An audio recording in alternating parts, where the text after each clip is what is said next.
तो दोस्तों आज के इस वीडियो में हम बात करने जा रहे हैं एक अपकमिंग मूवी के बारे में जिसका टाइटल है जॉन विक चैप्टर 5। इससे पहले अभी हाल ही में इसकी चैप्टर 4 एक तरह से की मूवी हमें देखने को मिली थी जो कि ज़बरदस्त परफॉर्मेंस करती हुई नजर आई। इसी के बाद जो हाइप है वो ज़बरदस्त हो चुकी है इसके चैप्टर 5 के लिए और सभी को बेसब्री से इंतज़ार है। और इसी के साथ एक और मूवी आ रही है जो कि सीधा OTT नेटफ्लिक्स पर रिलीज होगी, बैलरीना, जो एक तरह से आपको देखने को मिली थी पहले नेटफ्लिक्स पर एक सीरीज, उसके बाद एक और नई सीरीज हमें देखने को मिल रही है बैलरीना ए जॉन विक पार्ट की, जो कि हमें एक तरह से जून के अंदर तकरीबन हमें देखने को मिलेगी। उसके ऊपर भी मैंने वीडियो बना दी है, आप जाकर चेकआउट कर सकते हो। बाकी आज पूरा फोकस इसके 5वें चैप्टर के ऊपर रहने वाला है। तो आप हमारे चैनल पर नए हो तो चैनल को जरूर से सब्सक्राइब कर लीजिएगा, बेल आइकन दबा कर इसे ऑल पर सेट कर ले। दोस्तों अब इसके बारे में और डिटेल में आपको बताना चालू करता हूँ। जॉन विक अध्याय 4 जॉन विक 4 या JW4 के नाम से भी जाना जाता है और जापान में जॉन विक परिणाम 5-6 के रूप में जाना जाता है, एक 2023 अमेरिकी महाकाव्य neo knower action thriller film है जो चैड स्टाल्स्की द्वारा निर्देशित और सह-निर्मित है। शे हैटन और माइकल फिंच द्वारा लिखित जॉन विक की अगली कड़ी अध्याय 3 पैराबेलम 2019 और जॉन विक फ्रेंचाइजी की चौथी किस्त फिल्म में कीनू रीव्स शीर्षक चरित्र के रूप में, उनके साथ Donnie Yen, Bill Skarsgard, Laurence Fishburne, Hiroyuki Sanada, Shamier Anderson, Lance हैं, Reddick, Rina Sawayama, Scott Adkins, Clancy Brown और इयान मैक्शिन। फिल्म में जॉन विक हाई टेबल और उन लोगों से बदला लेने के लिए निकलता है जिन्होंने उसे मृत समझकर छोड़ दिया था। मई 2019 में लायंसगेट द्वारा औपचारिक रूप से घोषित चौथी जॉन विक फिल्म के विकास की पुष्टि इसके पूर्ववर्ती की रिलीज से पहले की गई थी। ये फ्रेंचाइज की पहली फिल्म है जिसे फ्रेंचाइज निर्माता डेरेक कोलिस्टेड ने नहीं लिखा है।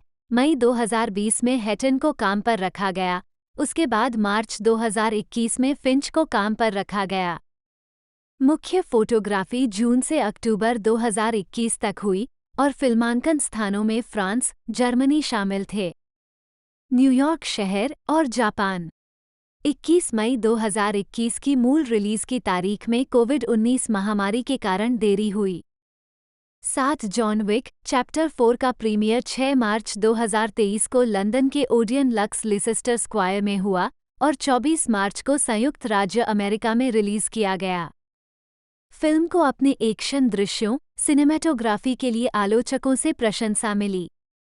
कोरियोग्राफी, दृश्य शैली और प्रदर्शन के साथ इसने दुनिया भर में $440 मिलियन की कमाई की, जो इस फ्रेंचाइजी में सबसे अधिक कमाई करने वाली फिल्म बन गई। साथ ही संयुक्त राज्य अमेरिका में घरेलू स्तर पर वर्ष की 9वीं सबसे अधिक कमाई करने वाली फिल्म बन गई। एक स्पिन ऑफ बैलेरिना 7 जून 2024 को रिलीज के लिए तैयार है, जबकि 5वीं फिल्म विकास में है। कथानक: न्यूयॉर्क शहर में जॉन विक बोवेरी किंग के साथ भूमिगत छिपते हुए हाई टेबल के खिलाफ प्रतिशोध लेने की तैयारी करता है। वह मोरक्को की यात्रा करता है और मेज के ऊपर बैठने वाले बुजुर्ग को मार डालता है। जवाब में हाई टेबल के सदस्य मार्क्विस विंसेंट बिसेट डी ग्रामोट ने New York continental hotel manager Winston और उनके दरबान चारोन को बुलाया, जहां उन्होंने बताया कि हाई टेबल ने उन्हें जॉन को मारने के लिए असीमित संसाधन दिए हैं और पहले ऐसा करने में विफल रहने के लिए विंस्टन को दंडित किया।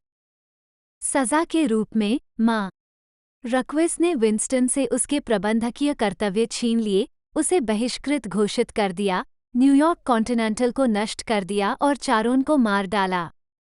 इसके बाद मार्क्विस अपने पुराने दोस्त जॉन को मारने के लिए केन, एक अंधे सेवानिवृत्त हाई टेबल हत्यारे को शामिल करता है और केन की बेटी की हत्या की धमकी देता है। जॉन अपने दोस्त शिमाज़ु कोजी द्वारा संचालित ओसाका कॉन्टिनेंटल में शरण लेता है। मार्क्विस की दूसरी कमान वाली चिड़ी हाई टेबल हत्यारों और केन द्वारा समर्थित होटल की जांच करने के लिए पहुंचती है। कोजी की बेटी अकीरा, जो कि होटल की दरबान है, हाई टेबल द्वारा होटल को अपवित्र करने से ठीक पहले खाली कर देती है, जिससे हाथापाई शुरू हो जाती है। जॉन बख्तरबंद हत्यारों की लहरों से लड़ता है, जिससे केन के खिलाफ लड़ाई होती है।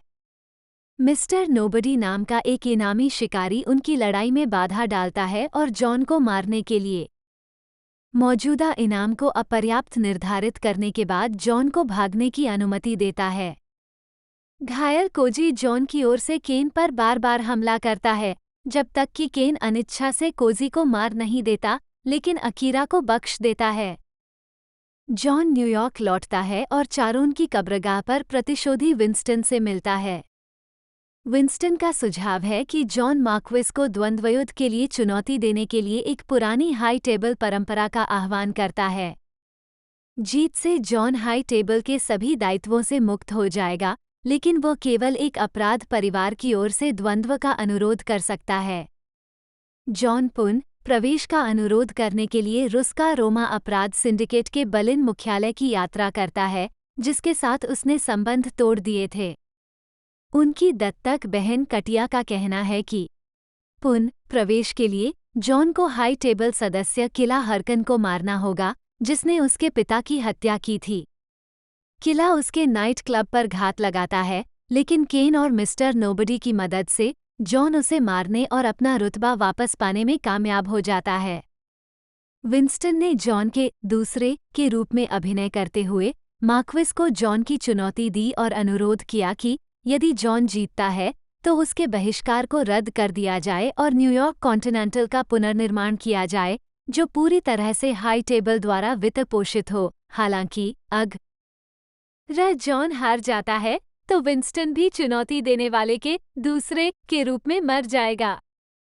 पेरिस में टेबल के दूत हार्बिंगर द्वारा संचालित एक बैठक में जॉन और मार्क्विस द्वंद्व के मापदंडों पर निर्णय लेते हैं। अगले दिन सैक्रे कूर में सूर्योदय के समय पिस्तौल से द्वंद्वयुद्ध। मार्क्विस एक अनिच्छुक कैन को उसकी जगह लेने के लिए नामांकित करता है, जबकि हार्बिंगर चेतावनी देता है कि जॉन और विंस्टन दोनों को फांसी दे दी जाएगी या तो समय पर उपस्थित होने में विफल होना चाहिए। बोवेरी किंग जॉन को एक पिस्तौल, 9 मिलीमीटर पिट वाइपर और एक नया बैलिस्टिक सूट देने के लिए पेरिस आता है। मार्क्विस का इरादा जॉन पर $26 मिलियन का इनाम रखकर उसे द्वंद्वयुद्ध में समय पर पहुंचने से रोकना है। जॉन सैक्रे कूर के रास्ते में हत्यारों की भीड़ से लड़ता है, जिसमें मिस्टर नोबडी भी शामिल है, जो इनाम को $40 मिलियन तक बढ़ाने के लिए बातचीत करता है। उनके टकराव के दौरान जॉन चिडी को मिस्टर नोबडी के कुत्ते को मारने से रोकता है, जिसके कारण मिस्टर नोबडी जॉन का पीछा करना छोड़ देता है। केन और मिस्टर नोबडी द्वारा कई हत्यारों से लड़ने में जॉन की सहायता करने के बाद, जिसमें चिडी भी शामिल है, जिसे मिस्टर नोबडी ने रूए फोइटियर पर मार डाला, वे द्वंद्व के लिए ठीक समय पर शिखर पर पहुंच गए। जॉन और केन ने द्वंद्वयुद्ध के 2 राउंड में एक दूसरे को घायल कर दिया और तीसरा राउंड रुक गया जब केन ने जॉन को गंभीर रूप से घायल कर दिया।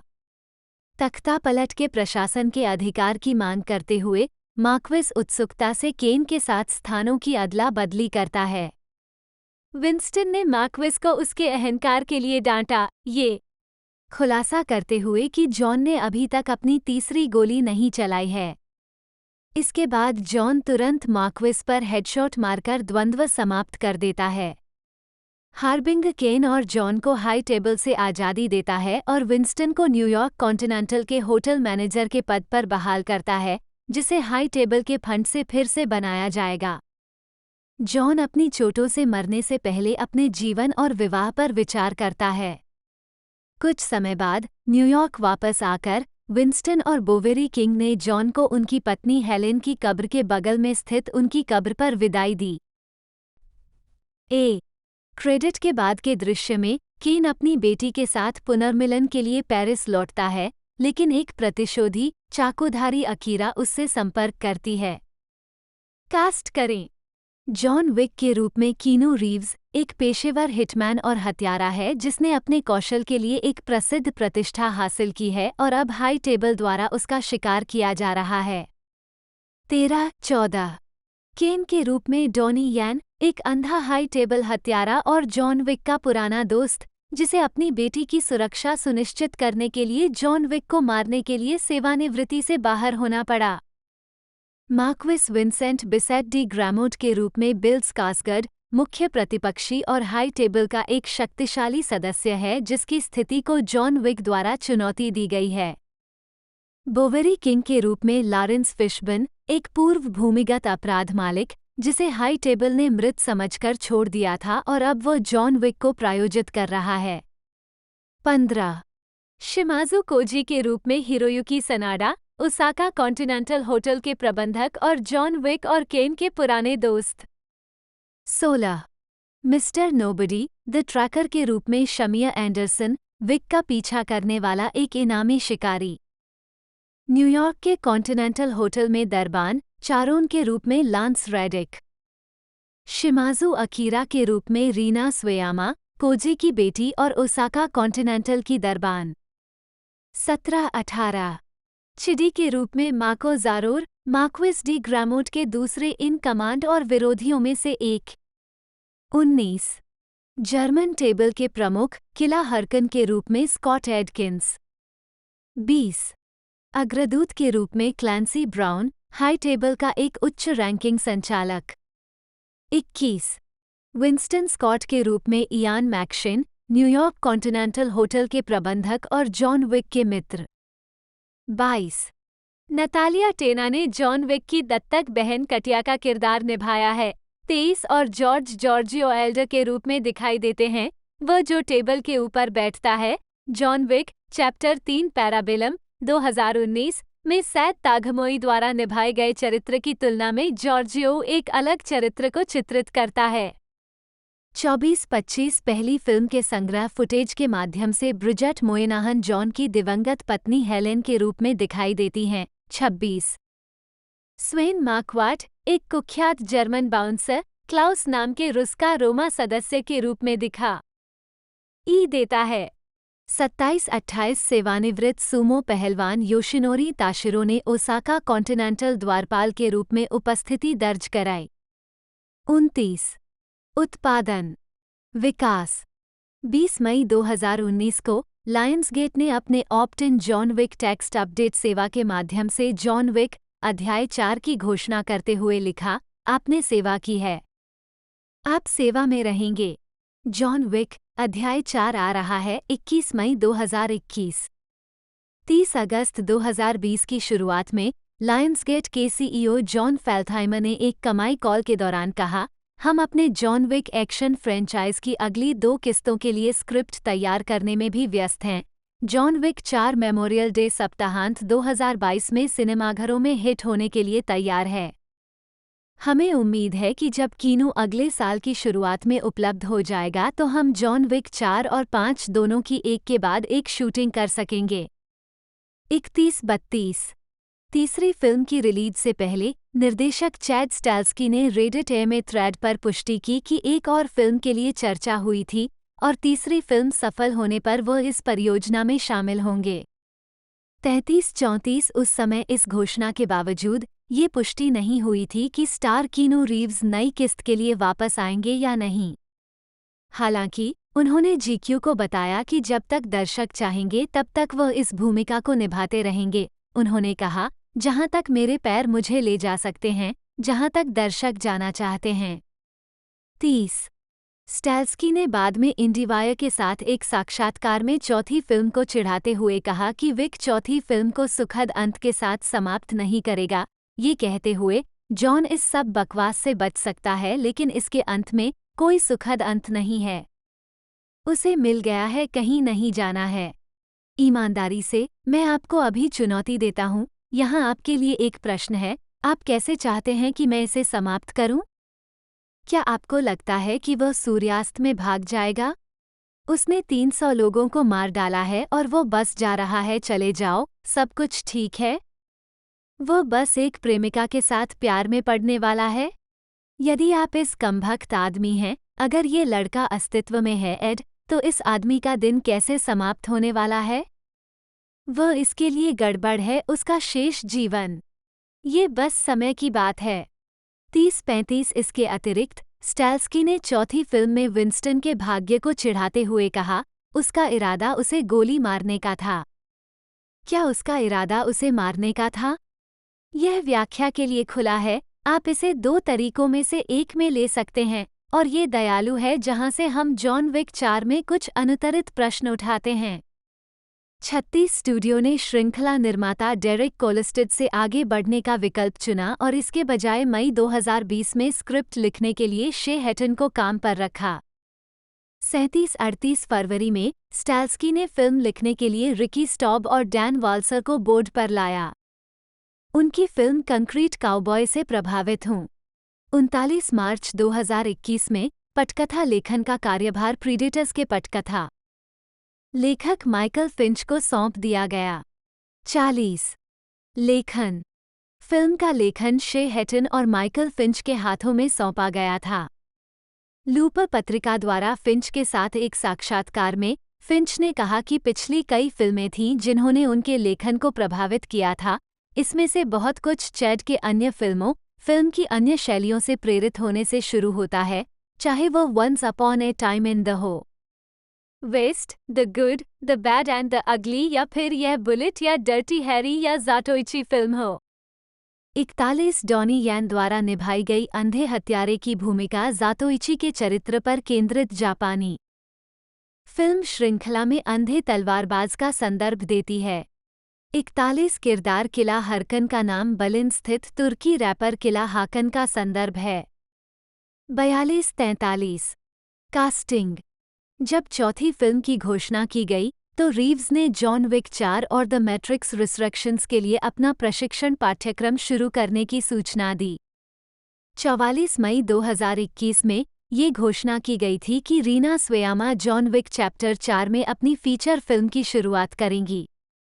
18 उन्हें इसलिए चुना गया क्योंकि इस भूमिका के लिए किसी ऐसे व्यक्ति की आवश्यकता थी जो कोरियोग्राफी कर सके, और स्टाल्स्की ने एक्सेस और बैड फ्रंट के लिए उनके संगीत 45 वीडियो देखे थे, जिनमें क्रमशः नृत्य और लड़ाई शामिल थी।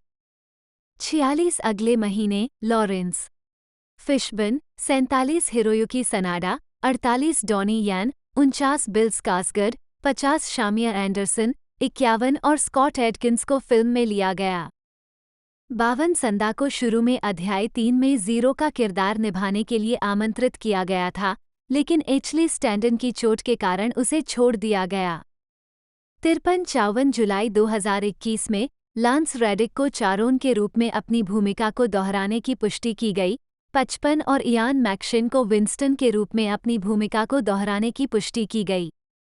22 क्लैंसी ब्राउन अगस्त में कलाकारों में शामिल हुईं। 56 सेट डिज़ाइन और हथियारों का चयन फिल्म में इस्तेमाल किए गए अधिकांश हथियार स्टॉक और कस्टम हथियार डिज़ाइन फर्मों से चुने गए थे और फिल्मांकन से पहले ही अस्तित्व में थे। 57 डी ग्रामोट ने सैक्रे-कूर में सूर्योदय के दृश्य में 20वीं सदी के उन्नत थॉम्पसन सेंटर दावेदारों का उपयोग करते हुए द्वंद्वयुद्ध में अपने स्थान पर लड़ने के लिए एक अनिच्छुक कैन को नामांकित किया।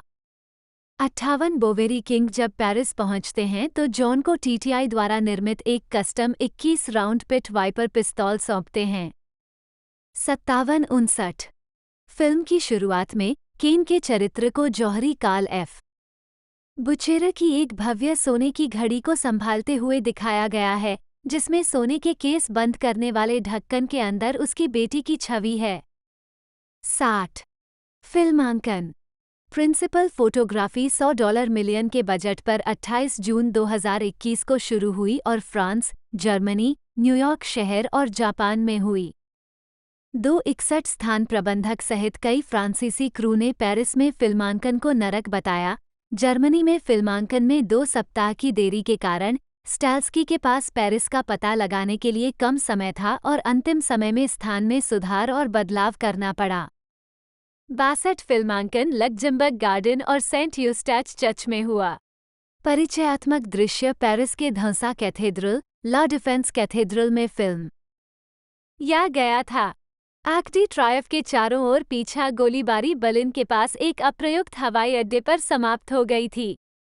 लोकेशन टीम के प्रयासों को लोकेशन मैनेजर्स गिल्ड इंटरनेशनल द्वारा उनके 2023 LMGI अवार्ड से मान्यता दी गई। 63 एक वैकल्पिक अंत जिसमें जॉन अपनी कब्र पर जाता है फिल्माया गया था, लेकिन परीक्षण दर्शकों से हिंसक प्रतिक्रिया प्राप्त करने के बाद इसे छोड़ दिया गया। 64 फिल्मांकन 27 अक्टूबर को संपन्न हुआ। 65 पोस्ट प्रोडक्शन। स्टाल्स्की ने जॉन विक चैप्टर 4 के शुरुआती कट को खराब बताया क्योंकि इसके शीर्षक चरित्र के विस्तारित विश्व निर्माण और नए पात्रों की शुरुआत में 225 मिनट का स्क्रीन समय लगा। नाथन ऑलोफ ने फिल्म के रन टाइम को 169 मिनट तक कम करने के लिए पर्याप्त संपादन किया। 166 फिल्म का मूल उपशीर्षक पैराबेलम से मेल खाने के लिए हागाकुरे रखा गया था। 67 संगीत। मुख्य लेख जॉन विक अध्याय 4 साउंड ट्रैक। पिछली 3 फिल्मों के लिए ऐसा करने के बाद टाइलर बेट्स और जोएल जे रिचर्ड फिल्म के लिए स्कोर तैयार करने के लिए लौट आए हैं। साउंड ट्रैक एल्बम 24 मार्च 2023 को लेक्शो रिकॉर्ड्स द्वारा जारी किया गया था। 68 फिल्म में गैसा फेल्स्टीन और जस्टिस 69-70 और साथ ही ले कैसलवानिया जैसे शैली के व्यापक रूप से प्रसिद्ध कलाकारों के ईडीएम ट्रैक शामिल हैं, जिनके काम में मुख्य रूप से पहली 2 फिल्मों के उनके काम के रीमिक्स शामिल थे। साउंड ट्रैक में दिखाए गए अधिकांश कलाकार फ्रेंच हैं और इसलिए पेरिस में होने वाली फिल्म के तीसरे भाग के अधिकांश भाग में फिट बैठते हैं। दोस्तों, इस पार्ट से पहले जो मूवी आई थी जॉन विक चैप्टर 4, वो भी हमें देखने को मिली थी तकरीबन 2 मार्च 2023 को लंदन के अंदर। उसके बाद इसे 24 मार्च 2023 को यूनाइटेड स्टेट्स साथ ही साथ इंडिया के अंदर भी लॉन्च कर दिया गया था और इसे अब एक तरह से प्राइम वीडियो पर भी प्रोवाइड करा दिया गया है। 1-2 महीने पहले से प्राइम वीडियो पर भी OTT प्लेटफॉर्म पर रिलीज़ कर दिया गया था। वहाँ पर ये मल्टीपल लैंग्वेजों में देखने को मिली है। साथ ही साथ इस मूवी के बजट के बारे में बात की जाए तो मूवी का जो बजट था तकरीबन $100 मिलियन था। उसने जो कलेक्शन किया लगभग $440.1 मिलियन का कलेक्शन किया, जो कि बहुत ही ज़बरदस्त है और इस फ्रेंचाइजी के अगले पार्ट के लिए भी ये इम्पोर्टेंट था कि ये अच्छा कलेक्शन करे। तो कंफर्म हमें जॉन विक चैप्टर 5 देखने को मिलने वाला है और कंफर्म वो हमें एक तरह से 2025 के एंड तक देखने को मिल सकता है। बाकी आगे मैं आपको और जानकारी इसके बारे में देता हूँ। जॉन विक चैप्टर 4 24 मार्च 2023 को रिलीज हुई थी। 73 लायंसगेट ने पैराबेलम के शुरुआती सप्ताह के दौरान 21 मई 2021 की निर्धारित रिलीज तिथि के साथ आधिकारिक तौर पर फिल्म की घोषणा की। 3-5-7-4-7-5 पहले 1 मई 2020 को इंडिवायर ने खुलासा किया कि चौथी फिल्म को कोविड-19 महामारी और रीव्स की द मैट्रिक्स रिसरेक्शंस के प्रति प्रतिबद्धताओं के कारण मई 2022 की रिलीज डेट में देरी हुई थी, जिसे विक के साथ उसी मूल दिनांक विंडो पर रिलीज किया जाना था। 4 स्टाल्स्की ने कहा, जब ये सब हुआ तो मैट्रिक्स 4 को केवल 4 सप्ताह ही हुए थे। द मैट्रिक्स 4 का उत्पादन रुका हुआ, तो कीनो को द मैट्रिक्स पर अपनी प्रतिबद्धता पूरी करनी होगी, जो एक बड़ी बात है और मुझे लगता है कि ऐसा होगा, संभवतः उसे वर्ष के अंत तक ले जाएं। फिर हमें अपनी तैयारी मोड में जाना होगा और फिर हम शुरू करेंगे। इसलिए रिलीज की तारीखें अभी कौन जानता है। 76 कोविड-19 महामारी के कारण फिल्म की रिलीज की तारीख 27 मई 2022 तक विलंबित कर दी गई और फिर टॉप गन मैवरिक के खिलाफ ओपनिंग से बचने के लिए इसे 24 मार्च 2023 तक बढ़ा दिया गया। 777 फिल्म का प्रीमियर 6 मार्च 2023 को लंदन के ओडियन लक्स लीसेस्टर स्क्वायर में हुआ था। 78 13 मार्च 2023 को साउथ बाय साउथवेस्ट में इसकी एक विशेष स्क्रीनिंग भी हुई थी।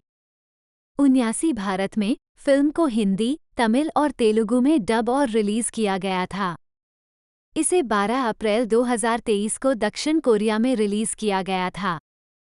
80 वियतनामी सिनेमा अधिकारियों ने चीनी सरकार के मुखर समर्थक और 9 लाइन के समर्थक डॉनी यैन की उपस्थिति के कारण जॉन विक चैप्टर 4 को वियतनामी सिनेमाघरों में रिलीज होने पर अनौपचारिक रूप से प्रतिबंधित कर दिया, जिसका उपयोग चीनी सरकार द्वारा किया जाता है।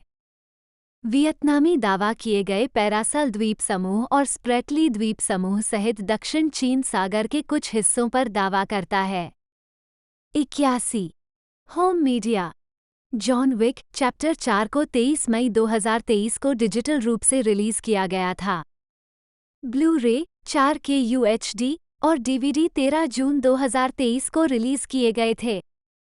82 रिलीज के लिए 21 जून को निर्देशक द्वारा एक विस्तारित कट की पुष्टि की गई थी। किसी अनिर्दिष्ट तिथि पर 83। स्वागत। Box office. John Wick chapter 4 ने संयुक्त राज्य अमेरिका और कनाडा में $187 और 10 सेंट मिलियन की कमाई की और अन्य क्षेत्रों में $253 मिलियन की, दुनिया भर में कुल $440 और 10 सेंट मिलियन की कमाई की। 3-4। संयुक्त राज्य अमेरिका और कनाडा में जॉन विक चैप्टर 4 को अपने शुरुआती सप्ताहांत में 3,855 थिएटरों से $65.70 मिलियन की कमाई करने का अनुमान लगाया गया था। 8,485,86 फिल्म ने अपने पहले दिन $29.4 मिलियन की कमाई की, जिसमें गुरुवार की रात के पूर्वावलोकन से $8.9 मिलियन शामिल हैं, जो श्रृंखला का सर्वश्रेष्ठ और मार्च 2020 के बाद से रिलीज हुई किसी भी R-रेटेड फिल्म का सर्वश्रेष्ठ है। $73.8 मिलियन की कमाई के साथ शुरुआत की, बॉक्स ऑफिस पर शीर्ष स्थान हासिल किया और फ्रेंचाइज का सबसे अच्छा शुरुआती सप्ताहांत चिन्हित किया। मार्च 2020 में कोविड-19 महामारी की शुरुआत के बाद से ये लायंसगेट और किसी भी R-रेटेड फिल्म के लिए सबसे अच्छा शुरुआती सप्ताहांत था, जिसमें बाद वाले रिकॉर्ड ने हैलोवीन किल्स को पीछे छोड़ दिया। 87 एंट-मैन एंड द वास्प क्वांटुमेनिया के बाद यह अपनी रिलीज के समय वर्ष का दूसरा सबसे बड़ा शुरुआती सप्ताहांत भी था। 87 फिल्म ने अपने दूसरे सप्ताहांत में $28.3 मिलियन कमाए, 61.6% की गिरावट, और नवागंतुक Dungeons and Dragons honour among thieves के बाद दूसरे स्थान पर रही। 88 अपने तीसरे सप्ताहांत में फिल्म ने $14.6 मिलियन की कमाई की और इस बार the super Mario brothers movie के बाद दूसरे स्थान पर रही। 89 अमेरिका और कनाडा के बाहर फिल्म ने अपने शुरुआती सप्ताहांत में 71 बाजारों से $64 मिलियन की कमाई की। 90 अपने दूसरे सप्ताहांत में जॉन विक चैप्टर 4 ने 75 बाजारों से $35 मिलियन कमाए। 91 फिल्म ने अपने तीसरे सप्ताहांत में $21.5 मिलियन की कमाई की। 92 5 जून 2023 तक सबसे अधिक कमाई करने वाले क्षेत्र यूनाइटेड किंगडम $21 और 10 सेंट मिलियन, जर्मनी $20 और 70 सेंट मिलियन, ऑस्ट्रेलिया $16 और 60 सेंट मिलियन, दक्षिण कोरिया $15 और 20 सेंट मिलियन और CIS $14 और 20 सेंट मिलियन थे। 93 आलोचनात्मक प्रतिक्रिया। समीक्षा एग्रीगेटर वेबसाइट रॉटन टोमाटोज पर 372 आलोचकों में से 94% समीक्षाएं सकारात्मक हैं, जिनकी औसत रेटिंग 8/10 है। वेबसाइट की आम सहमति में लिखा है, जॉन विक अध्याय 4 हर चीज पर अधिक ढेर लगाता है और सुझाव देता है कि जब एक अच्छी तरह से तैयार कीनू रीव्स अपने दुश्मनों को घातक बैलिस्टिक शैली में खदेड़ने की बात करता है, तो कभी भी बहुत अधिक नहीं हो सकता है। 94 मेटाक्रिटिक, जो एक भारित औसत का उपयोग करता है, ने 58 आलोचकों के आधार पर फिल्म को 100 में से 78 का स्कोर दिया, जो आमतौर पर अनुकूल समीक्षाओं को दर्शाता है। 95 सिनेमास्कोर द्वारा सर्वेक्षण किए गए दर्शकों ने फिल्म को A से F पैमाने पर एक औसत ग्रेड दिया, जो श्रृंखला का सर्वश्रेष्ठ है, जबकि पोस्टट्रैक द्वारा सर्वेक्षण किए गए दर्शकों ने इसे 93% सकारात्मक स्कोर दिया। 82% ने कहा कि वे निश्चित रूप से ऐसा करेंगे। इसकी सिफारिश करें। 87 द हॉलीवुड रिपोर्टर के फ्रैंक स्कैच ने फिल्म को सकारात्मक समीक्षा देते हुए कहा, ये बड़ी, खराब, साहसी, लंबी है और इसमें एक फिल्म की तुलना में लगभग अधिक शानदार सेट हैं। यह महाकाव्य एक्शन फिल्म व्यावहारिक रूप से दांव को फिर से परिभाषित करती है। 96 आईजेन के टॉम जॉर्गेनसन ने फिल्म को 10/10 अंक देते हुए इसे आधुनिक महाकाव्य और रचनात्मक, रोमांचकारी ढंग से मंचित एक्शन कोरियोग्राफी और सिनेमेटोग्राफी के साथ शानदार बताया, जबकि रीव्स के प्रदर्शन की विशेष प्रशंसा की। यैन और स्कार्सगर्ड। 97 शिकागो सन टाइम्स के रिचर्ड रोपर ने फिल्म को 4 में से 3 स्टार देते हुए लिखा, जॉन विक एव के लिए पूरी तरह से अनावश्यक, फूले हुए समय के अंदर कहीं ड्राइव इन का एक शानदार, स्ट्रिप्ड डाउन 100 मिनट का क्लासिक है एक्शन फिल्म, जहां बेशक लुभावने एक्शन सीक्वेंस इतने लंबे समय तक चलते नहीं हैं कि वे सीमा रेखा तक थकाऊ हो जाएं। 98 द न्यूयॉर्कर के रिचर्ड ब्रॉडी फिल्म के अधिकांश हिस्से को लेकर दुविधा में थे, लेकिन उन्होंने पाया कि गंभीर रूप से तीव्र, बेहोश, तेजस्वी और सनसनीखेज अंत फिल्म के बाकी हिस्से को देखने लायक बनाता है। 99 द गार्जियन के चार्ल्स ब्रामिस्को ने फिल्म को 5 में से 2 स्टार देते हुए लिखा, जिन्होंने इसकी क्रूर, पापपूर्ण चपलता के लिए मूल की सराहना की। उनके लिए एक और चीज आ रही है, एक फिल्म का एक लंगड़ा, मूर्खतापूर्ण घमंडी जो अपने प्रियजनों को छोड़कर बाकी सभी को मारने को तैयार है। 100 कॉन्सिक्वेंस के लिए फिल्म की समीक्षा करते हुए लिज मिलर ने फिल्म को सी जोड़ दिया और कहा, जॉन विक चैप्टर 4 को देखना कभी कभी औसत से ऊपर असेंबली कट देखने जैसा महसूस होता है।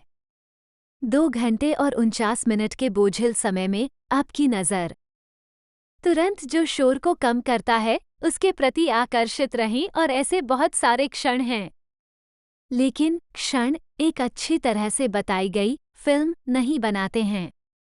101 प्रशंसा पुरस्कार समारोह की तिथि वर्ग प्राप्तकर्ता परिणाम संदर्भ गोल्डन ट्रेलर अवार्ड्स 29 जून 2023 सर्वोत्तम कार्यवाही लीजेंड एवी स्क्वाड जीत गया 102। 103 सर्वश्रेष्ठ ध्वनि संपादन शांति पारगमन मनोनीत। सर्वश्रेष्ठ टीजर पोस्टर ओवरग्लास पोर्ट्रेट एवी प्रिंट मनोनीत। सर्वश्रेष्ठ वाइल्ड पोस्ट इल्यूमिनेटेड एवी प्रिंट जीत गया। सर्वश्रेष्ठ radio audio spot feature film या टीवी स्ट्रीमिंग सीरीज के लिए किंग रेशम फैक्ट्री मनोनीत। Hollywood critics association mid season film awards 30 जून 2023 उत्तम चित्र जॉन विक अध्याय 4 मनोनीत 104। सर्वश्रेष्ठ निर्देशक चैड स्टाल्स्की मनोनीत। सर्वश्रेष्ठ स्टंट जॉन विक अध्याय 4 जीत गया। हॉलीवुड प्रोफेशनल एसोसिएशन अवार्ड्स 28 नवंबर 2023 उत्कृष्ट ध्वनि feature film Mark Stoeckinger Andy Koyama Casey Genton Alan Rankin और मैनफ्रेड बानाच फॉर्मोसा ग्रुप जीत गया 105। स्थान प्रबंधक गिल्ड पुरस्कार 26 अगस्त 2023 समसामयिक फिल्म में उत्कृष्ट स्थान जॉन विक अध्याय 4 जीत गया 106। MTV मूवी और टीवी पुरस्कार 7 मई 2023 सर्वश्रेष्ठ लड़ाई कीनू रीव्स बनाम हर कोई मनोनीत 107। Washington DC area film critics association awards 10 दिसंबर 2023 सर्वोत्तम संपादन नाथन ऑर्लॉफ मनोनीत 108। Chicago film critics association awards 12 दिसंबर 2023 सर्वोत्तम संपादन मनोनीत 109।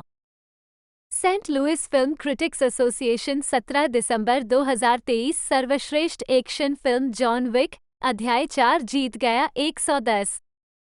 सर्वश्रेष्ठ स्टंट स्कॉट रोजर्स और स्टीफन डनलेवी द्वितीय विजेता। सर्वोत्तम दृश्य पेरिस में सैक्रे कूर बेसिलिका तक जाने वाली 222 सीढ़ियों पर लड़े द्वितीय विजेता। San Diego film critics society 19 दिसंबर 2023 सर्वश्रेष्ठ स्टंट कोरियोग्राफी जॉन विक अध्याय 4 जीत गया 111।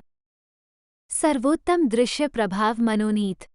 Florida film critics circle awards 21 दिसंबर 2023 सर्वश्रेष्ठ सहायक अभिनेता डोनी यैन मनोनीत 112-113। सर्वश्रेष्ठ छायांकन डैन लॉस्टसन जीत गया। एस्ट्रा फिल्म और क्रिएटिव आर्ट्स पुरस्कार 6 जनवरी 2024 सर्वश्रेष्ठ एक्शन फीचर जॉन विक अध्याय 4 जीत गया 114।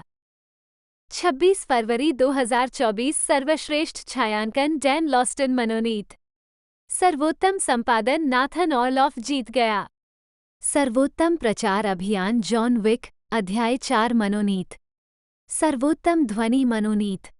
सर्वश्रेष्ठ स्टंट जीत गया। स्पॉटलाइट पुरस्कार चैड स्टाल्स्की और स्टंट टीम जीत गया 115। गोल्डन ग्लोब पुरस्कार 7 जनवरी 2024 सिनेमाए और बॉक्स ऑफिस उपलब्धि जॉन विक अध्याय 4 मनोनीत 116।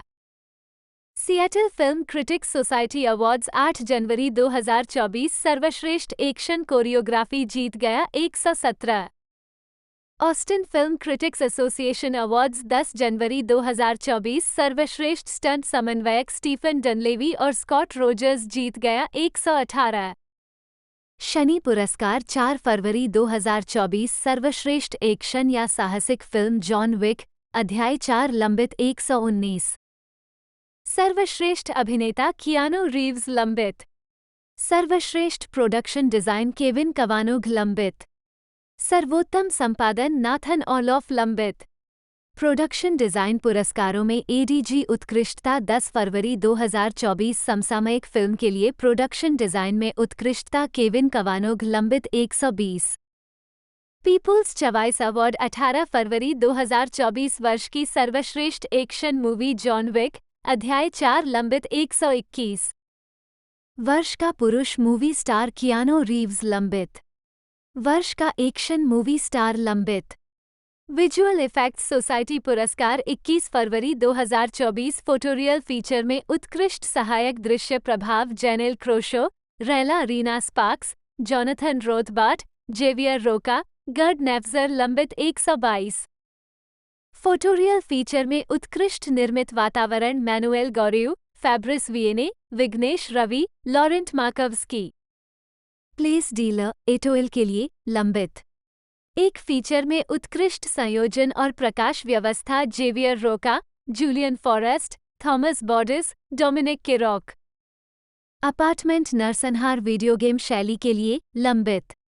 भविष्य अगली कड़ी 2023 तक लायंसगेट के सीईओ जॉन फेल्थाइमर ने पुष्टि की कि जॉन विक के साथ एक 5वीं फिल्म विकसित की जा रही थी, अध्याय 4 123, जबकि शुरुआत में इसे चौथी किस्त के साथ बैक टू बैक शूट करने का इरादा था। मार्च 2021 में लायंसगेट ने उत्पादन में देरी करने और केवल अध्याय 4 के साथ आगे बढ़ने का विकल्प चुना। 1-2-4-2019 में रीव्स ने कहा कि जब तक फिल्में सफल रहेंगी वो सीक्वल बनाना जारी रखेंगे। 125 स्टेल्स्की ने बाद में कहा कि तत्काल सीक्वल की कोई योजना नहीं है। उन्होंने कहा, हमारे दिमाग में कीनू और मेर काम फिलहाल खत्म हो गया है। हम जॉन विक को आराम देने जा रहे हैं। मुझे यकीन है कि स्टूडियो के पास एक है योजना बनाएं। अगर हर कोई इसे पसंद करता है और यह मजेदार हो जाता है तो हम एक शांत मिनट का समय लेंगे। 126 स्टेल्स्की ने कहा कि उन्होंने और रीव्स ने सीक्वल की योजना को त्यागने का कारण 2 विशिष्ट विशेष अनुभव प्रदान करने की उनकी क्षमता पर संदेह था। लायंसगेट ने शुरू में रीव्स के चरित्र को रिटायर करने की जोड़ी की योजना पर आपत्ति जताई, लेकिन अंततः मान लिया। 8 विक के भाग्य पर स्टेल्स्की और रीव्स के आग्रह के बावजूद लायंसगेट के अध्यक्ष जो ड्रेक ने बाद में अध्याय 4 की व्यावसायिक सफलता के अप्रत्याशित स्तर के कारण 5वीं फिल्म की संभावना पर संकेत दिया। 127, जबकि स्टेल्स्की ने कहा कि वह इसके लिए तैयार है। स्पिन ऑफ मार्च 2023 में लांस रेडिक की मृत्यु से पहले रीव्स, मैकशेन और रेडिक को आगामी फिल्म बैलरीना में विक, विंस्टन और चारोन के रूप में अपनी अपनी भूमिकाओं को फिर से दोहराने की योजना बनाई गई थी। 131, जो घटनाओं के बीच जॉन विक फिल्मों का स्पिन ऑफ था। अध्याय 3 और अध्याय 4 का 132 the continental from the world of John Wick नामक एक स्पिन ऑफ टेलीविजन श्रृंखला भी विकास में है, जिसमें कई जॉन विक पात्रों के युवा संस्करण शामिल होंगे। 133 यैन ने केन पर केंद्रित एक स्पिन ऑफ में रुचि व्यक्त की है। 134 चैड स्टेल्स्की, जन्म 20 सितंबर 1968, एक अमेरिकी स्टंटमैन और फिल्म निर्देशक हैं। उन्होंने 2014 की फिल्म जॉन विक और इसके 3 सीक्वल का निर्देशन किया। उन्होंने कई फिल्मों में स्टंटमैन, स्टंट समन्वयक और दूसरी इकाई के निदेशक के रूप में काम किया है। Career stuntman 1993-2013। स्टेल्स्की ने 1994 की फिल्म द क्रो पर काम किया। स्टेल्स्की और साथी स्टंटमैन जेफ कैडियंटे ने अभिनेता ब्रैंडन ली के लिए स्टंट डबल्स के रूप में काम किया। 31 मार्च 1993 को फिल्मांकन के दौरान सेट पर गलती से दोषपूर्ण खाली गोला बारूद से ली घायल हो गए और बाद में सर्जरी के दौरान अस्पताल में उनकी मृत्यु हो गई। दो स्टाल्स्की ने ली के स्थान पर शेष फिल्मांकन पूरा किया और ली के चेहरे को स्टाल्स्की पर सुपरइम्पोज करने के लिए विशेष प्रभावों का उपयोग किया गया। 3. 1997 में स्टाल्स्की ने डेविड लीच के साथ एक्शन डिजाइन कंपनी 8711 की सह स्थापना की। 4. उन्होंने द मैट्रिक्स फ्रेंचाइज में अपने भावी John Wick star Keanu Reeves के लिए स्टंट डबल के रूप में काम किया और बाद में फिल्मों के लिए स्टंट समन्वयक के रूप में काम किया। 5. 2009 में स्टाल्स्की डेविड लीच के साथ निंजा असैसिन की दूसरी इकाई के निदेशक और स्टंट समन्वयक थे। 6. 2012 में फिल्म द एक्सपेंडेबल्स 2 के सेट पर, जिसके लिए स्टाल्स्की ने स्टंट समन्वयक के रूप में काम किया था, सेट पर एक विस्फोट से स्टंटमैन कुन लियू की मौत हो गई थी। दुर्घटना के बाद लियू के परिवार ने स्टाल्स्की पर मुकदमा दायर किया। 7. 13 उन्होंने बर्ड्स ऑफ प्री के रीशूट के लिए दूसरी यूनिट के निदेशक के रूप में भी काम किया। 14. मार्च 2023 में स्टाल्स्की ने स्पष्ट किया कि हाइलैंडर 15 की रीमेक के साथ साथ रेनबो 6, घोस्ट ऑफ असुशिमा, 16 नेटफ्लिक्स के लिए ब्लैक समुराई और वार्नर ब्रदर्स के लिए शिबुमी 17 के रूपांतरण वे परियोजनाएं थीं जिन्हें वो वर्तमान में विकसित कर रहे थे। उत्पादन और निर्देशन करना। 18. अतीत में वह जिन अन्य परियोजनाओं से जुड़े रहे हैं उनमें एनालॉग और किल और बी किल्ड और सैंडमैन स्लिम के रूपांतरण शामिल हैं। 19202122 व्यक्तिगत जीवन। स्टाल्स्की की शादी साथी स्टंट कलाकार हेडी मनीमेकर से हुई थी, लेकिन 2018 में उनका तलाक हो गया। 23. स्टाल्स्की ब्रैंडन ली के मित्र थे और उनके दोहरे के रूप में काम करते थे। 24. उन्होंने इनोसेंटो अकादमी में एक साथ प्रशिक्षण लिया। फिल्मोग्राफी। 2014 जॉन विक हाँ नहीं। 2017 जॉन विक अध्याय 2 हाँ नहीं। 2019 जॉन विक अध्याय 3 पैराबेलम हाँ कार्यकारिणी। डोनी यैन जी डैन 1-3 चीनी ज़ैज़ीदान, जन्म 27 जुलाई 1963, एक हांगकांग अभिनेता, फिल्म निर्माता, मार्शल कलाकार और एक्शन निर्देशक हैं। 4-5 उन्हें हांगकांग के शीर्ष एक्शन सितारों में से एक माना जाता है। 6. चीन में विंग चुन को लोकप्रिय बनाने में योगदान के लिए येन को कई लोगों द्वारा श्रेय दिया जाता है। 7-8 उन्होंने आईपी मैन फिल्म श्रृंखला में विंग चुन ग्रैंडमास्टर आईपी मैन का किरदार निभाया है, जिसने बॉक्स ऑफिस पर सफलता हासिल की है। उन्हें रॉग वन 2016 में चिरुट एम्वे और XXX return of Xander Cage 2017 में जियांग के साथ साथ मुलान 2020 में कमांडर तुंग और जॉन विक चैप्टर 4 2023 में केन की भूमिका निभाने के लिए अंतर्राष्ट्रीय स्तर पर पहचान मिली है। प्रारंभिक जीवन। येन का जन्म 27 जुलाई 1963 को गुआंगझो, गुआंगडोंग, चीन में हुआ था। उनकी मां बो सिम मार्क, फू स्टाइल वुडांगवान, आंतरिक मार्शल आर्ट और ताई ची ग्रैंडमास्टर हैं, जबकि उनके पिता क्लिस्टर येन ज़ेयो लोंग एक अखबार के संपादक थे। 9 जब वो 2 साल के थे तब उनका परिवार हांगकांग चला गया और फिर जब वो 11 वर्ष के थे तब संयुक्त राज्य अमेरिका चले गए और बोस्टन में बस गए। 10 उन्होंने न्यूटन नॉर्थ हाई स्कूल में पढ़ाई की। 11 गैर प्राथमिक स्रोत की आवश्यकता। उनकी छोटी बहन क्रिस येन भी एक मार्शल कलाकार और अभिनेत्री हैं और 2007 की film adventures of Johnny Tao rock around the dragon में दिखाई दी। छोटी उम्र में अपनी मां के प्रभाव में येन ने मार्शल आर्ट में रुचि विकसित की और ताई ची और अन्य पारंपरिक चीनी मार्शल आर्ट सहित विभिन्न शैलियों के साथ प्रयोग करना शुरू कर दिया। 12-16 साल की उम्र में येन ने वुशु का अभ्यास करना शुरू कर दिया जब उसके माता पिता ने उसे बीजिंग वुशु टीम के साथ प्रशिक्षण के लिए बीजिंग भेजा। 18 साल की उम्र में जब येन अपने परिवार से मिलने के लिए संयुक्त राज्य अमेरिका लौट रहा था तो वो हांगकांग में रुका, जहां उसकी मुलाकात एक्शन कोरियोग्राफर यूएन वुपिंग से हुई और उसने उसके लिए ऑडिशन दिया। येन भी संगीतकारों के परिवार से आते थे। उनकी मां बोस्टन में मार्शल आर्ट टीचर होने के अलावा एक सोप्रानो हैं, जबकि उनके पिता एक वायलिन वादक हैं। 13 छोटी उम्र से ही उनके माता पिता ने उन्हें पियानो सहित संगीत वाद्ययंत्र बजाना सिखाया था। 14-15 करियर 1990 के दशक की शुरुआत। फिल्म उद्योग में येन का पहला कदम तब था जब उन्हें 1984 की फिल्म ड्रंकन ताई ची में अपनी पहली अभिनीत भूमिका मिली।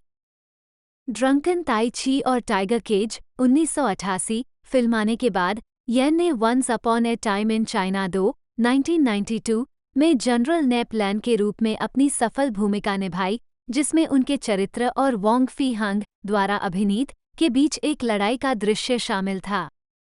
जेट ली 12 येन ने 1993 में फिल्म आयरन मंकी में मुख्य भूमिका निभाई थी। येन और ली 2002 की फिल्म हीरो में फिर से एक साथ दिखाई दिए, जहां येन ने एक भाला या कियांग सेनानी की भूमिका निभाई, जो ली के चरित्र एक अनाम तलवारबाज से लड़ता था। 12 इस फिल्म को 2003 अकादमी पुरस्कारों में सर्वश्रेष्ठ विदेशी भाषा फिल्म के लिए नामांकित किया गया था। 1995 में येन ने एटीवी द्वारा निर्मित टेलीविजन श्रृंखला फिस्ट ऑफ फ्यूरी में चैन जेन के रूप में अभिनय किया, जो 1972 में इसी शीर्षक की फिल्म से अनुकूलित है, जिसमें ब्रूस ली ने चैन जेन के रूप में अभिनय किया था। येन ने बाद में 2010 की film legend of the fist the return of Chen Zhen में जेट ली की जगह चैन जेन के रूप में अपनी भूमिका दोहराई, जिन्होंने prequel film fist of legend में चैन जेन के रूप में अभिनय किया था, जो 1994 में रिलीज हुई थी। 1997 में येन ने प्रोडक्शन कंपनी बुलेट फिल्म्स शुरू की और लेजेंड ऑफ द वुल्फ 1997 और बैलिस्टिक किस 1998 में अपने निर्देशन की शुरुआत की 16, जिसमें उन्होंने मुख्य किरदार निभाया। 34 साल की उम्र में येन लगभग दिवालिया हो गया। उनकी अपनी प्रोडक्शन कंपनी द्वारा निर्मित और उनके द्वारा निर्देशित फिल्मों को समीक्षकों द्वारा सराहा गया, लेकिन बॉक्स ऑफिस पर अच्छा प्रदर्शन नहीं कर पाईं। येन को गुजारा चलाने के लिए रिन शार्क और उसके उत्पादन दल से पैसे उधार लेने के लिए मजबूर होना पड़ा। 2000 का दशक निर्णायक सफलता। येन बाद में संयुक्त राज्य अमेरिका वापस चले गए, जहां उन्हें हाइलैंडर, एंड गेम 2000 और ब्लेड 2 2002 जैसी हॉलीवुड फिल्मों में लड़ाई के दृश्यों को कोरियोग्राफ करने के लिए आमंत्रित किया गया। उनकी कोरियोग्राफी और कौशल ने निर्देशकों को प्रभावित किया और उन्होंने उन्हें दोनों फिल्मों में अतिथि भूमिका के लिए आमंत्रित किया। 17 2002 में जेट ली फिल्म हीरो की शूटिंग कर रहे थे और उन्होंने निर्देशक झांग यिमो से आग्रह किया कि वो चाहते हैं कि येन की मार्शल आर्ट क्षमता के कारण येन उनके प्रतिद्वंद्वी स्काई की भूमिका निभाए। ली ने व्यक्तिगत रूप से येन को फिल्म में अभिनय करने के लिए हॉलीवुड से वापस आमंत्रित किया। ये 10 साल पहले once upon a time in China 2 के बाद दूसरी बार दोनों कलाकार एक साथ स्क्रीन पर दिखाई दिए। 18 2003 में येन ने शंघाई नाइट्स में जैकी चैन और ओवन विल्सन के खिलाफ एक प्रतिद्वंद्वी की भूमिका निभाई। 2005 में सियोल में येन ने 2004 के वीडियो गेम ओनिमुशा 3 में अधिकांश फाइट एनिमेशन को कोरियोग्राफ किया, जिसमें अभिनेता ताकेशी कनेशिरो और जीन रेनो थे। येन ने 2000 के दशक में हांगकांग सिनेमा में सक्रिय रहना जारी रखा। सुई हॉक की वुक्सिया महाकाव्य फिल्म सेवन स्वॉर्ड्स में चू झाओनन के रूप में अभिनय किया और 2005 में विल्सन यिप की क्रूर अपराध ड्रामा फिल्म एसपीएल शापो लैंग में मा क्वन के रूप में अभिनय किया। दोनों फिल्मों को 2005 के टोरंटो अंतर्राष्ट्रीय फिल्म महोत्सव में प्रदर्शित किया गया। उस वर्ष बाद में ये ने विल्सन यिप के ड्रैगन टाइगर गेट में निकोलस से और शॉन यू के साथ सह अभिनय किया, जो वोंग युक लॉन्ग की मनहुआ श्रृंखला ओरिएंटल हीरोज का रूपांतरण था। येन ने एलेक्स पेटिफर अभिनीत स्टॉर्मब्रेकर में एक्शन कोरियोग्राफर के रूप में भी काम किया। येन ने विल्सन यिप के साथ फ्लैश पॉइंट 2007 में काम करना जारी रखा, जिसमें उन्होंने मुख्य किरदार के रूप में अभिनय किया और फिल्म के लिए निर्माता और एक्शन कोरियोग्राफर के रूप में काम किया। उन्होंने फ्लैश पॉइंट में अपने प्रदर्शन के लिए गोल्डन हॉर्स फिल्म अवार्ड्स और हांगकांग फिल्म अवार्ड्स में सर्वश्रेष्ठ एक्शन कोरियोग्राफी का पुरस्कार जीता। 2008 में येन ने आईपी मैन में अभिनय किया, जो ब्रूस ली के विंग चुन मास्टर आईपी मैन का अर्ध-जीवनी लेख था। आईपी मैन ने निर्देशक विल्सन यिप के साथ येन का चौथा सहयोग चिन्हित किया, जिसमें उन्हें एसपीएल में अपने सह कलाकारों शा पो लैंग, सैम्मो हंग और साइमन याम के साथ फिर से जोड़ा गया। येन की प्रमुख भूमिका वाली आईपी मैन अब तक की सबसे बड़ी बॉक्स ऑफिस हिट बन गई, जिसने हांगकांग में $25 मिलियन और चीन में 100 मिलियन युआन की कमाई की। 1920 2010 से 2015 तक 2010 में आईपी मैन 2 रिलीज हुई थी। पहली फिल्म की तरह ही इसका निर्देशन विल्सन यिप ने किया था। अगस्त 2011 में जब येन संयुक्त राज्य अमेरिका में अपने परिवार के साथ छुट्टियों पर थे, तो कथित तौर पर उन्हें निर्माता एवी लनर द्वारा द एक्सपेंडेबल्स 2 में अभिनय करने का निमंत्रण मिला। ये कहा गया था कि येन इस प्रस्ताव पर विचार कर रहे थे। उनके पास कई फिल्में थीं और वह ये तय करने तक इंतजार करेंगे कि स्क्रिप्ट उन्हें पसंद आई या नहीं। 21 बाद में येन ने हांगकांग मीडिया को बताया कि उन्होंने भूमिका को अस्वीकार कर दिया है। 22 2011 में येन ने खुलासा किया कि वह अन्य शैलियों की फिल्मों में कदम रख रहे थे और उन्होंने लगातार 2 कॉमेडी भूमिकाएं निभाईं, ऑल्स वेल एंड्स वेल 2011 और ऑल्स वेल एंड्स वेल 2012 में, और पूर्व में कैरिना लाउ के साथ काम करेंगे। और बाद में सेंड्रा एनजी। दोनों फिल्मों को आलोचनात्मक और बॉक्स ऑफिस पर भारी सफलता मिली और एक अभिनेता के रूप में येन की बहुमुखी प्रतिभा साबित हुई। येन ने द मंकी किंग के फिल्मांकन के बाद 2011 की दूसरी छमाही में 6 महीने का ब्रेक लिया, जहां उन्होंने जेट ली की जगह एक बार फिर शीर्षक चरित्र और मुख्य नायक सन वुकोंग को चित्रित किया, जिसमें फिल्म चीनी नव वर्ष के दौरान रिलीज हुई थी। जनवरी 2014 की अवधि 23-24 उन्होंने बताया कि वह अपने परिवार के साथ अधिक समय बिताना चाहते हैं और अपने बच्चों के बड़े होने के साथ उनके साथ रहना चाहते हैं।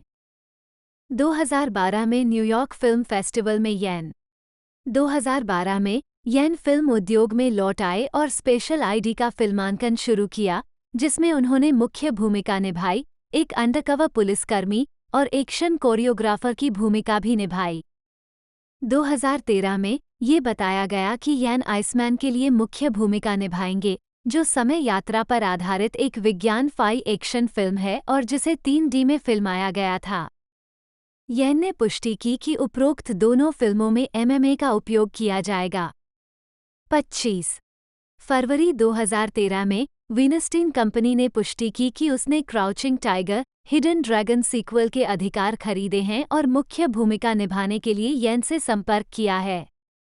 मार्च 2013 में हांगकांग की पत्रिकाओं में येन से मिलने और उसे प्रस्ताव स्वीकार करने के लिए मनाने के लिए हार्वे और बॉब विंस्टीन की हांगकांग यात्रा की तस्वीरें सामने आईं। ये बताया गया कि येन भूमिका पर विचार कर रहे थे और उन्होंने कहा, पहली बात यह है कि इस साल मेरा शेड्यूल बहुत व्यस्त है। दूसरी बात यह है कि पहली फिल्म पहले से ही इतनी क्लासी का है। मुझे दबाव का डर है कि मूल पार नहीं किया जा सकता। 26 मई 2013 में वार्षिक कांस फिल्म फेस्टिवल के दौरान वेंस्टीन कंपनी ने घोषणा की कि येन क्राउचिंग टाइगर सीक्वल में साइलेंट वुल्फ की मुख्य भूमिका निभाएंगे, जिसका शीर्षक crouching tiger hidden dragon sword of destiny है, जिसमें प्रमुख महिला एक्शन स्टार मिशेल येओह भी शामिल होंगी। यू शू लियन के रूप में उनकी भूमिका और येन के गुरु निर्देशक युएन वू पिंग के साथ। ये पता चला कि अंतर्राष्ट्रीय बाजार में अपील करने के लिए फिल्म को अंग्रेजी और मंदारिन दोनों भाषाओं में फिल्माया जाएगा। 27 crouching tiger hidden dragon 2 press conference के दौरान ये भी पता चला कि विनस्टीन कंपनी ने अकीरा कुरोसावा के 7 समुराई के अधिकार प्राप्त कर लिए थे, एक रीमेक की योजना बना रही थी और फिल्म में अभिनय करने के लिए येन, जॉर्ज क्लूनी और झांग जी के साथ बातचीत कर रही थी। 28-29 येन ने आईपी मैन 3 के फिल्मांकन के लिए शेड्यूलिंग विवादों के कारण प्रस्ताव को अस्वीकार कर दिया। येन ने 2013 में 4 फिल्मों और 6 विज्ञापनों से $220 मिलियन, $28 और 40 सेंट मिलियन कमाए। 30 मार्च 2015 के अंत में आईपी मैन 3 की घोषणा की गई थी। येन ने मुख्य पात्र ब्रूस ली के martial art master Ip Man के रूप में अपनी भूमिका दोहराई। सेवानिवृत्त मुक्केबाज और पूर्व हैवीवेट चैंपियन माइक टायसन को कलाकारों में शामिल होने की पुष्टि की गई। 31 येन ने उल्लेख किया कि वह टायसन का बहुत बड़ा प्रशंसक था, उसने उसके कई पेशेवर मुक्केबाजी मुकाबले देखे और उसके साथ काम करने के लिए उत्साहित था। टायसन ने एक प्रेस कॉन्फ्रेंस के दौरान कहा कि वह येन के बहुत बड़े प्रशंसक थे और उन्होंने आईपी मैन और आईपी मा न 2 प्रत्येक को 3 से अधिक बार देखा है और त्रय की अंतिम किस्त के लिए आमंत्रित किए जाने पर सम्मानित महसूस कर रहे हैं। 32 आईपी मैन 3 के लिए मुख्य फोटोग्राफी 25 मार्च 2015 को शुरू हुई और तैयार फिल्म दिसंबर 2015 में एशिया के कुछ हिस्सों और 2016 की शुरुआत में दुनिया भर में आमतौर पर अनुकूल समीक्षाओं के साथ रिलीज की गई। 2016 से 2019 तक फरवरी 2018 में येन 2016 में येन ने स्टार वार्स एंथोलॉजी फिल्म दुष्ट वन में चिरुट ओम्वे ज़ाटोइची जैसे अंधे क्षणिक योद्धा के रूप में सह अभिनय किया। 33-12 फरवरी 2016 को ये पुष्टि की गई कि येन आगामी action film XXX return of Xander Cage 2010 में legend of the fist the return of Chen Zhen के बाद में जियांग के रूप में तीसरी बार जेट ली की जगह लेगा और 2014 में द मंकी किंग 34-35 गैर प्राथमिक स्रोत की आवश्यकता 36-37 XXX return of Xander Cage के प्रचार के लिए पैरामाउंट ने चीन और एशिया के अधिकांश हिस्सों में येन पर विपणन प्रयासों पर ध्यान केंद्रित किया, उसे विन डीजल से पहले फिल्म के पोस्टर में सबसे आगे रखा और फिल्म में येन के प्रदर्शन की क्लिप और समीक्षाएं साझा की। लोकप्रिय चीनी सोशल मीडिया साइट वीबो पर 38 पैरामाउंट के प्रयासों ने चीन में बहुत अच्छा काम किया। फिल्म अपने शुरुआती सप्ताहांत में $61.9 मिलियन के साथ नंबर 1 थी, 39 और केवल 6 दिनों में $100 मिलियन का आंकड़ा पार कर गई, जिसमें अकेले वैलेंटाइन डे से $22 और 20 सेंट मिलियन की कमाई हुई, जिसके बाद चीनी सोशल मीडिया पर येन के प्रदर्शन की प्रशंसा की गई, जिससे फिल्म देखने वालों की दिलचस्पी बढ़ गई। सिनेमा 40-41 दुष्ट वन और XXX return of Xander Cage दोनों में येन के प्रदर्शन को आलोचकों और सामान्य दर्शकों से बेहद सकारात्मक प्रतिक्रिया मिली। XXX return of Xander Cage के लिए Variety, Los Angeles Times, Screen Anarchy और बुडोमेट सहित कई मीडिया साइटों ने येन के प्रदर्शन की प्रशंसा की और उन्हें फिल्म का मुख्य आकर्षण और उनके हर दृश्य को चुराने का श्रेय दिया। 42-43 दुष्ट वन के मामले में आलोचकों की प्रशंसा के अलावा येन के प्रदर्शन को दुनिया भर के दर्शकों द्वारा भी सराहा गया। स्टार वार्स वेब पेज पर एक आधिकारिक सर्वेक्षण में, जिसमें 40,000 से अधिक लोगों ने मतदान किया, येन के चरित्र चिरुत इम्वे को दर्शकों के पसंदीदा दुष्ट वन चरित्र के रूप में वोट दिया गया। 44 जब येन कनाडा में XXX return of Xander Cage का फिल्मांकन कर रहे थे, तब उन्हें हॉलीवुड स्टूडियो और निर्देशकों से कई प्रस्ताव मिले। उसी समय हांगकांग के निर्देशक वोंग जिंग येन को अपनी फिल्म चेजिंग द ड्रैगन में अभिनय करने के लिए आमंत्रित करने के लिए व्यक्तिगत रूप से कनाडा गए, जो पुरस्कार विजेता फिल्म टू बी नंबर 1 की रीमेक थी। येन ने अंततः प्रस्ताव स्वीकार कर लिया और सीमित लड़ाई वाले दृश्यों और एंडी लाउ के साथ काम करने के अवसर के साथ एक खलनायक की गैर पारंपरिक भूमिका निभाई। सितंबर 2017 में चेजिंग द ड्रैगन को आलोचकों से बेहद सकारात्मक समीक्षाओं के साथ रिलीज किया गया था, जिसमें एक अभिनेता के रूप में येन की बहुमुखी प्रतिभा और फिल्म के मुख्य किरदार दिवंगत एंजी सेखो के उनके अविश्वसनीय चित्रण का हवाला दिया गया था। 45 चेजिंग द ड्रैगन भी एशिया के अधिकांश हिस्सों में दर्शकों के बीच बहुत हिट रही। हांगकांग में चेजिंग द ड्रैगन को 2017 में शीर्ष 5 हांगकांग फिल्मों में से एक के रूप में स्थान दिया गया है। 46 2017 में येन को पुराने दोस्त जेट ली और अलीबाबा के सीईओ जैक मा से गोंग शो दाओ नामक एक लघु मार्शल आर्ट फिल्म पर संभावित सहयोग के बारे में फोन आया। भविष्य में ओलंपिक खेल के रूप में ताई ची के एक नए रूप को बढ़ावा देने के लिए 47 येन अपनी सालगिरह मनाने के लिए अपनी पत्नी के साथ छुट्टी पर थे, लेकिन उन्होंने फिल्म में हिस्सा लेने की अपनी योजना रद्द कर दी। येन ने जीएसडी के लिए इस भागीदारी के लिए किसी भी वेतन से इनकार कर दिया क्योंकि उन्होंने कहा था कि दोस्ती को पैसे से नहीं मापा जाता है और उन्हें उम्मीद है कि उनकी भागीदारी दुनिया भर के दर्शकों के लिए चीनी मार्शल आर्ट को बढ़ावा देने में मदद कर सकती है। बदले में ली और मा ने सेट पर उनकी शादी की सालगिरह मनाने में मदद करके येन और उनकी पत्नी सिसी को आश्चर्यचकित कर दिया। संपूर्ण जीएसडी 20 मिनट की लघु फिल्म 11 नवंबर चीन के एकल दिवस पर रिलीज हुई थी, जो यूकू और ली के आधिकारिक फेसबुक पेज पर शुरू हुई और दुनिया भर में कुल 100 मिलियन से अधिक बार देखी गई। 48 गैर प्राथमिक स्रोत की आवश्यकता। चीन में नेटिजन्स ने फिल्म में येन की गति और तकनीक की प्रशंसा की। अधिकांश दर्शकों 190,000 से अधिक ने लघु फिल्म के मुख्य आकर्षण के रूप में येन को वोट दिया। 2017 के अंत में येन ने बिग ब्रदर का फिल्मांकन शुरू किया, जो एक मिश्रित मार्शल आर्ट फिल्म है जहां येन अपरंपरागत तरीकों और एक अंधेरे अतीत के साथ एक हाई स्कूल शिक्षक की भूमिका निभाता है। 2017 में वीडियो गेम स्लीपिंग डॉग्स के एक लाइव एक्शन फिल्म रूपांतरण की घोषणा की गई थी, जिसमें येन ने मुख्य किरदार वेई शेन की भूमिका निभाई थी। 51 फरवरी 2018 में येन ने सोशल मीडिया के माध्यम से फिल्म के निर्माण जारी रहने की पुष्टि की। 2019 में येन ने आईपी मैन 4 द फिनाले में आखिरी बार आईपी मैन के रूप में अपनी भूमिका दोहराई।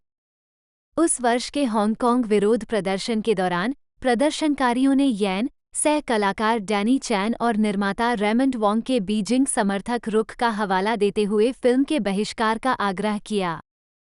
53 फिर भी फिल्म बॉक्स ऑफिस पर सफल रही। इसने अपने बजट $52 मिलियन से 3 गुना अधिक कमाई की। 54-55 और मलेशिया में सभी समय की सबसे अधिक कमाई करने वाली चीनी फिल्म बन गई और साथ ही तीसरी सबसे अधिक कमाई करने वाली चीनी फिल्म बन गई। 5 वर्षों में उत्तरी अमेरिका में चीनी फिल्म 56-57 2020 से वर्तमान तक का करियर।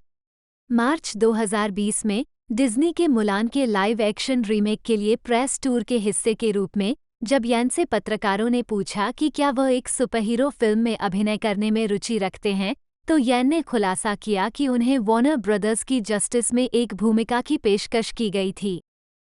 जैक स्नाइडर की लीग और एक्वामैन फिल्में, लेकिन शेड्यूलिंग टकराव के कारण इसे ठुकरा दिया गया। प्रस्तावित भूमिका नुइडिस वुल्को की थी, जो अंततः विलियम डेफो के पास चली गई। 58 येन जॉन विक चैप्टर 4 के कलाकारों में शामिल हो गए, जो तो दोस्तों आज की इस वीडियो में हमने बात करी जॉन विक चैप्टर 5 के बारे में, और एक और ज़बरदस्त मूवी हमें ओटीटी प्लेटफॉर्म नेटफ्लिक्स पर देखने को मिलेगी, बैलरीना द जॉन विक एक तरह से चैप्टर। जी हाँ दोस्तों, जिसका टाइटल एक तरह से ये भी रखा गया है। साथ ही साथ ये जो मूवी है हमें नेटफ्लिक्स पर देखने को मिलेगी। बाकी जानकारी के लिए आप हमारी ये आई बटन वाली वीडियो देख सकते हो। बाकी मैंने आपको सारी कुछ इन्फॉर्मेशन बता दी है। आज की वीडियो आपको कैसे लगी? वीडियो अच्छी लगी हो तो वीडियो को लाइक कीजिएगा, चैनल पर नए हो तो चैनल को जरूर से सब्सक्राइब कर लीजिएगा, बेल आइकन दबा कर इसे ऑल पर सेट कर ले। दोस्तों आज की इस वीडियो में इतना ही, मिलते हैं अगले वीडियो में।